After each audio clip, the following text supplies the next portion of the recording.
En el nombre del Padre, y del Hijo, y del Espíritu Santo. Amén. Queridísimos oyentes, a continuación escucharán una meditación de un texto de uno de los padres de la Iglesia. Pero antes de comenzar, quiero recordarles qué es meditar y quiénes fueron los padres de la Iglesia.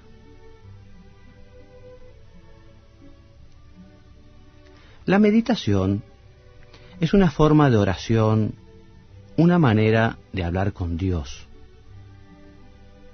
Los comentarios que escucharán quieren convertirse en una ayuda para que puedan comunicarse con el Señor en una charla filial, cercana y cariñosa. ¿Y quiénes fueron los padres de la Iglesia? Fueron pastores, obispos en su mayoría, que vivieron los primeros siglos de la Iglesia.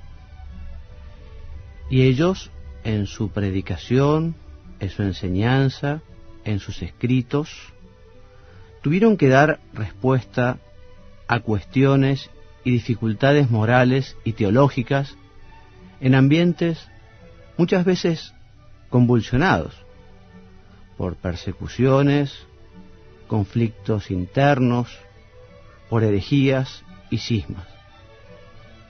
Y ustedes dirán, ¿y por qué puede ser conveniente meditar con textos de los padres de la Iglesia? Te voy a responder con la instrucción sobre los padres de la Iglesia en la formación sacerdotal, un documento de la Congregación para la Enseñanza Católica. Este documento nos dice que los padres de la Iglesia son testigos privilegiados de la tradición de la Iglesia. También que los padres fueron intérpretes de la Sagrada Escritura. Los padres tuvieron una ciencia teológica extraordinaria, fueron maestros de vida espiritual y apostólica. Y también los padres de la Iglesia fueron santos y sus escritos constituyen un verdadero tesoro para la Iglesia. Por estos motivos, comencemos nuestra meditación hoy con una oración introductoria que dice así: por la señal de la Santa Cruz de nuestros enemigos, líbranos, Señor Dios nuestro, en el nombre del Padre, y del Hijo, y del Espíritu Santo. Amén. Señor mío y Dios mío, creo firmemente que estás aquí, que me ves, que me oyes. Te adoro con profunda reverencia. Te pido perdón de mis pecados y gracia para hacer con fruto este rato de oración. Madre mía Inmaculada, San José, mi Padre y Señor, Ángel de mi guarda, interceded por mí.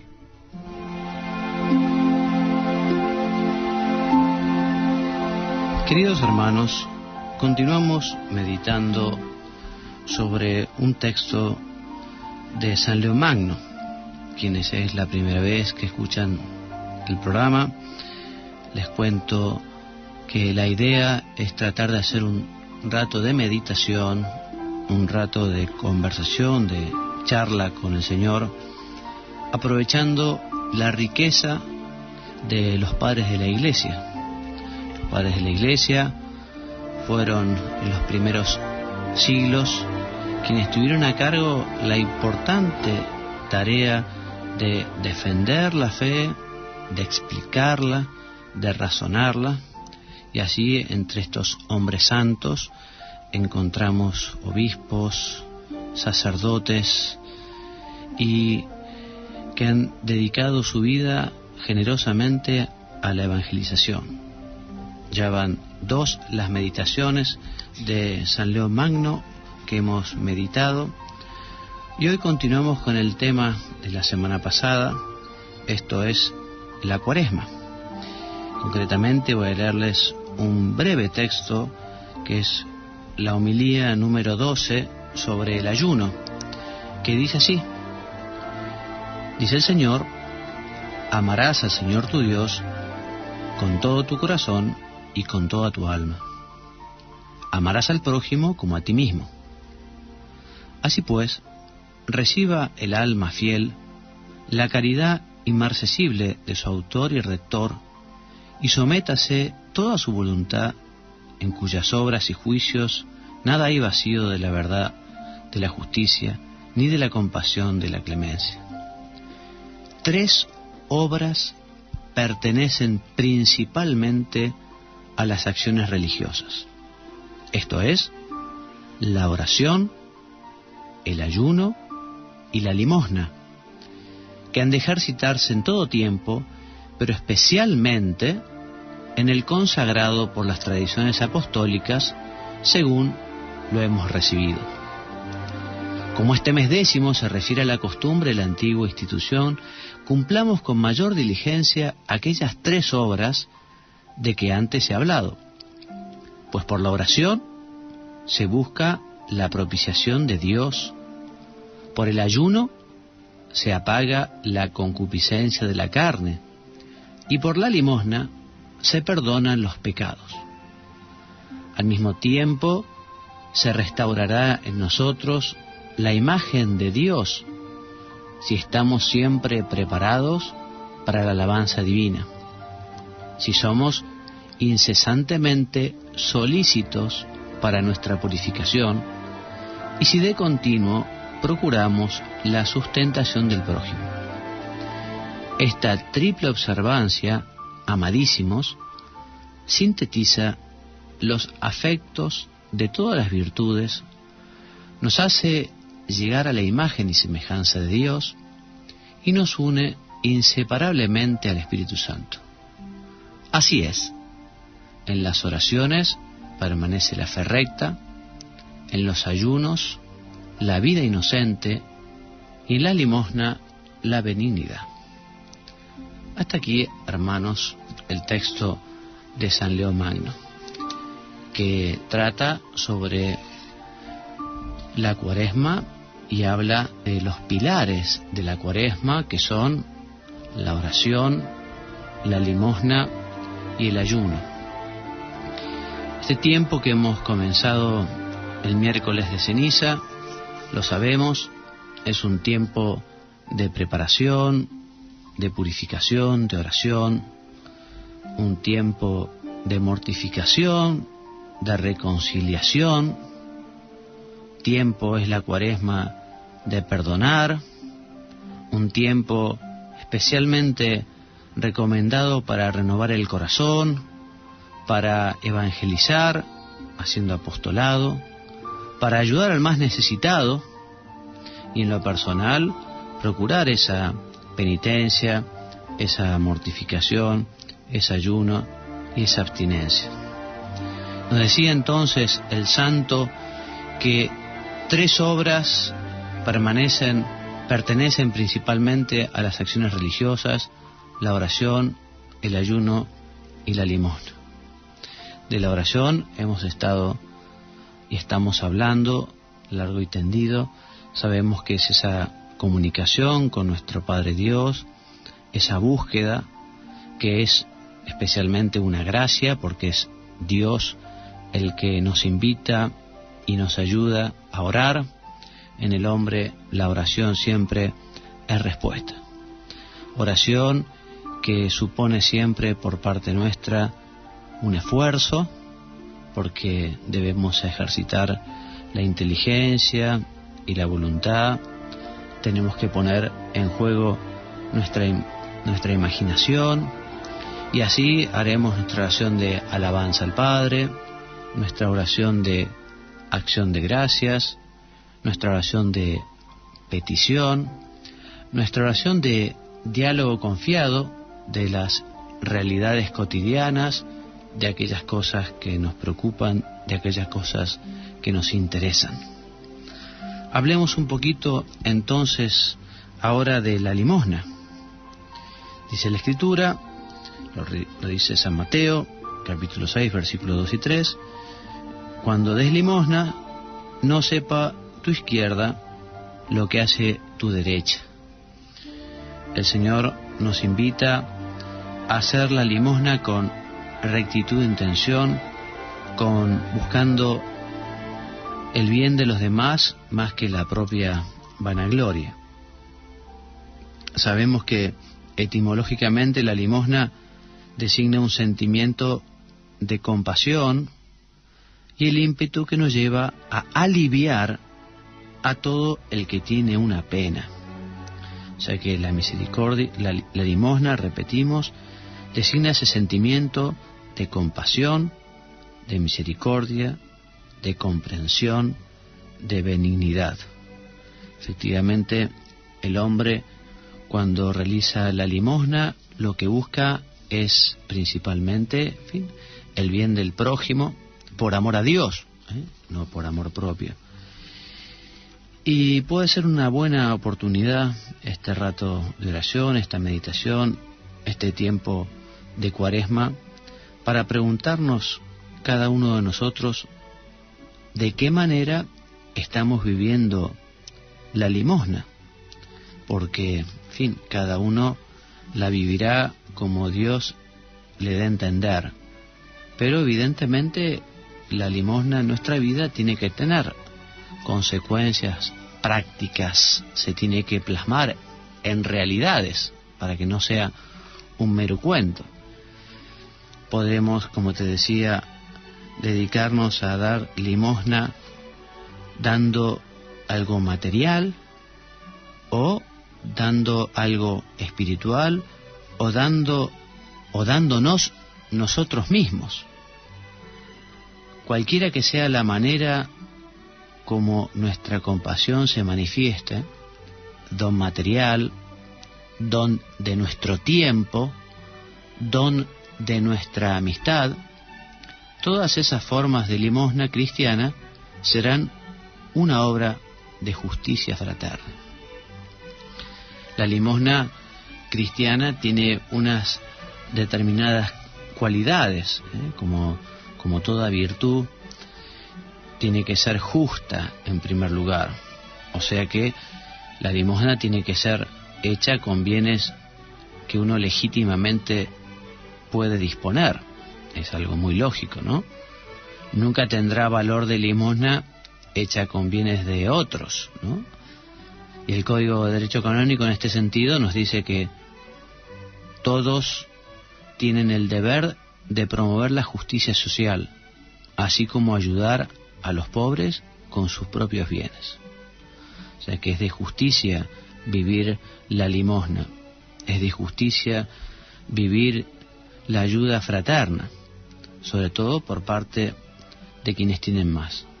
Pero todos están llamados a dar limosna, no solo los ricos, también aquellos que, carentes, digamos, de una situación económica así holgada o buena, también tendría que preocuparse de los otros. Siempre hay alguien más pobre que uno. Otra característica de la cual hemos hecho mención al comenzar a hablar de la limosna es que la limosna debe ser hecha por amor y no interesadamente. Te leía lo que decía nuestro Señor: cuando des limosna, no sepa tu izquierda lo que hace tu derecha. O sea que al hacer limosna no buscamos una satisfacción personal, sino que debemos buscar el bien del prójimo por amor a Dios. La limosna ha de ser prudente también, es decir, que se debe distribuir entre verdaderos necesitados y se debe dar a aquellos pobres a los que realmente no les va a hacer más daño que bien.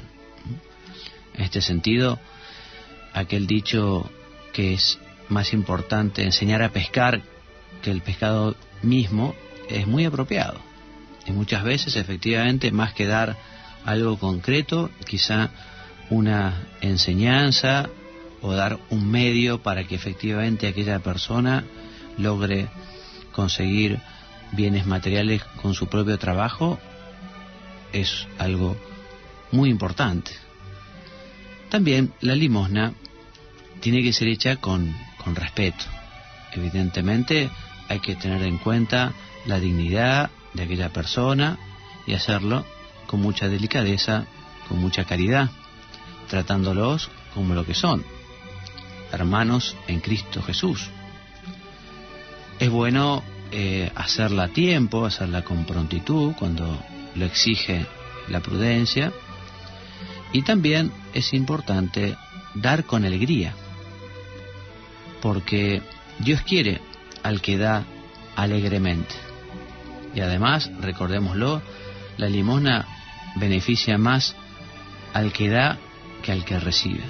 La experiencia no hace más que confirmar esta realidad.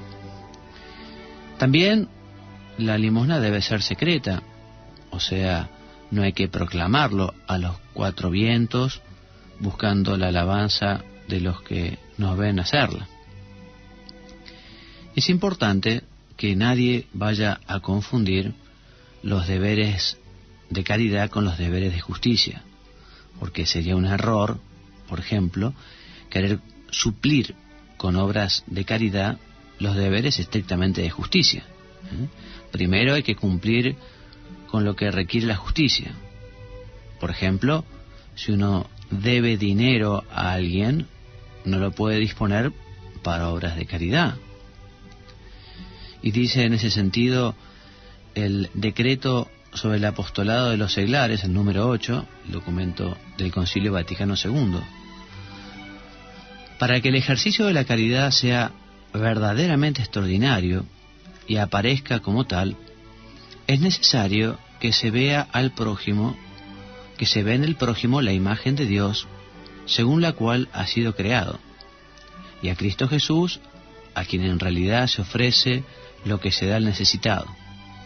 Se considere con la máxima delicadeza la libertad y dignidad de la persona que recibe el auxilio. Que no se manche la pureza de intención con ningún interés de la propia utilidad o por el deseo de dominar. Se satisfaga ante todo las exigencias de la justicia y no se brinde como ofrenda de caridad lo que ya se debe por título de justicia. Se quiten las causas de los males, no solo los efectos, y se ordene el auxilio de forma que quienes lo reciben se vayan liberando poco a poco de la dependencia externa y se vayan bastando a sí mismos. Te lo dije, el número 8 del decreto sobre el apostolado de los seglares del Concilio Vaticano II. Por lo tanto, todos tenemos que vivir esta obra de caridad que es la limosna.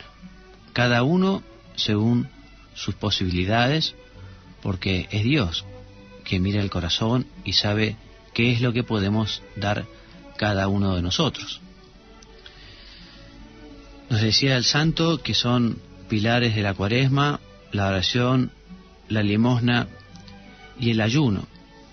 El ayuno, como precepto de la Iglesia, lo realizamos solamente 2 días en el año, obligatoriamente. El miércoles de ceniza, que ya pasó, y el Viernes Santo. En ese ayuno nosotros queremos unirnos al Señor y pasar un poco de hambre, uniéndonos a Jesús y demostrándole así también con este sacrificio que Él es el Señor, que Él es el Creador, que Él es a quien debemos ofrecerle los sacrificios. Esa es la idea del sacrificio que está presente en todas las religiones. Ofrecer a modo de alabanza al Creador, en nuestro caso a nuestro Padre Dios, lo mejor de nuestra vida. Antiguamente, en fin, y quien pueda hacerlo ahora también, lo mejor de la producción. Se ofrece lo mejor de los sembrados, lo mejor de las cosechas, los mejores animales, ¿no? Y cada uno es bueno que le ofrezca justamente al Señor lo mejor de sí. Esos sacrificios que uno puede hacer externos o sacrificios personales. La mortificación cristiana, lo sabemos, nos ayuda a identificarnos con nuestro Señor, Él que nos redimió en la cruz, y con el dolor también nos da ejemplo de entrega, de amor a los demás. Cuando nosotros efectivamente elegimos alguna pequeña mortificación o sacrificio, nos estamos uniendo a Jesucristo en la cruz y de alguna manera podemos colaborar con esa obra redentora. También es verdad, la mortificación cristiana nos ayuda a purificar nuestros pecados. Siempre tenemos cosas por las que pedir perdón al Señor, y la mortificación nos ayuda a expiar. También la mortificación nos ayuda a luchar por conseguir las virtudes, que suponen esfuerzo siempre, o luchar por vencer los defectos también. Y por ahí podemos canalizar tantas mortificaciones y sacrificios que ayudan justamente a luchar si uno es impuntual, si uno tiene un carácter difícil y tiene que pulirlo, si uno le cuesta el trabajo y la pereza a uno a veces le gana. Por allí se puede canalizar muy bien la mortificación con pequeños actos que ayudan justamente a superar aquel defecto o a alcanzar aquella virtud que tanto trabajo nos está costando. Les recuerdo, queridos hermanos, la conveniencia de leer el mensaje del Santo Padre de la Cuaresma del 2007. El tema bíblico que eligió el Santo Padre es: mirarán al que traspasaron, y nos invita de un modo particular justamente a contemplar a Jesús que muere en la cruz por nuestros pecados, a ver su generosidad y a tratar de imitarle en el amor a los demás. Vamos a ir terminando nuestra meditación pidiéndole ayuda a la Santísima Virgen para poder vivir muy bien esta Cuaresma, para que efectivamente sea un tiempo de conversión personal, para que vivamos especialmente bien estos pilares de la Cuaresma, que son la oración, la limosna, el ayuno.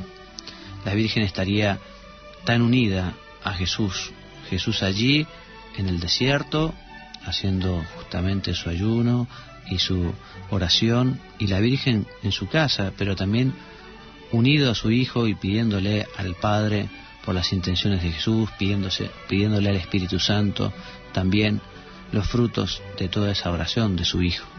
Hoy, terminando esta meditación, le pedimos a la Virgen: Madre nuestra, ayúdanos entonces a aprovechar esta Cuaresma, que podamos cumplir el plan que Dios tiene para nosotros en este tiempo tan especial, y que lleguemos justamente al jueves con la ilusión de vivir, de revivir la Semana de la Misericordia Divina, de revivir la Semana Santa, de revivir muy cerca de Jesús su propia pasión, muerte y resurrección. Y terminamos con nuestra oración acostumbrada. Te doy gracias, Dios mío, por los buenos propósitos, afectos e inspiraciones que me has comunicado en esta meditación. Te pido ayuda para ponerlos por obra. Madre mía Inmaculada, San José, mi Padre y Señor, Ángel de mi guarda, interceded por mí.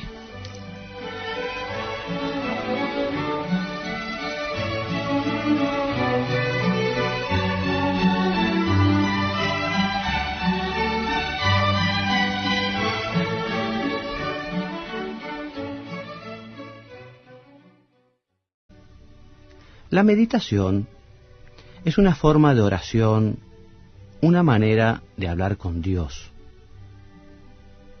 Los comentarios que escucharán quieren convertirse en una ayuda para que puedan comunicarse con el Señor en una charla filial, cercana y cariñosa.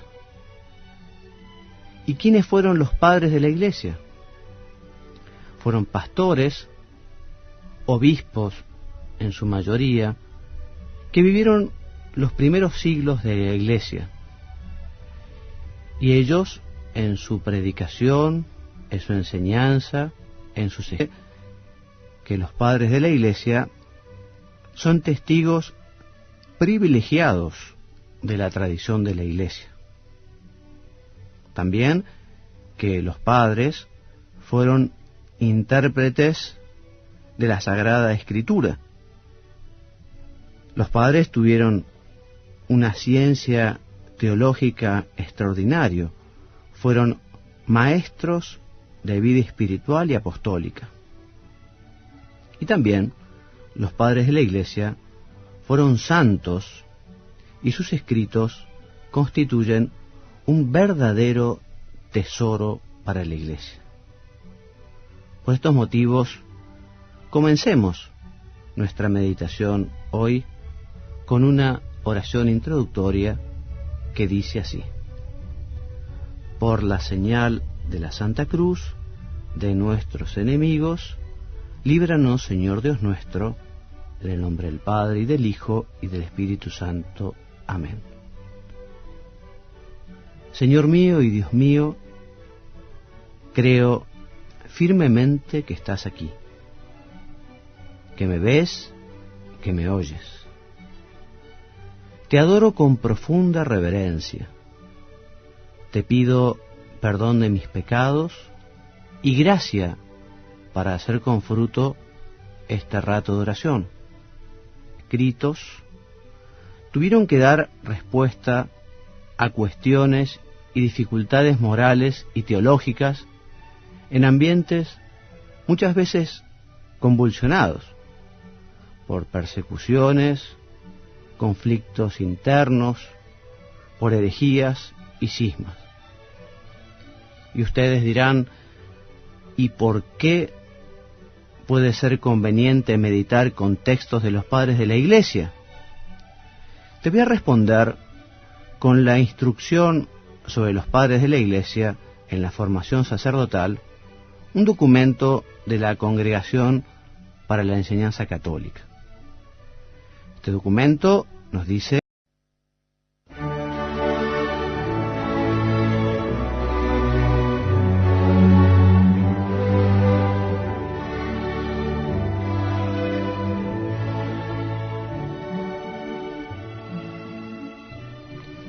en el nombre del Padre, y del Hijo, y del Espíritu Santo. Amén. Queridísimos oyentes, a continuación escucharán una meditación de un texto de uno de los padres de la Iglesia. Pero antes de comenzar, quiero recordarles qué es meditar y quiénes fueron los padres de la Iglesia.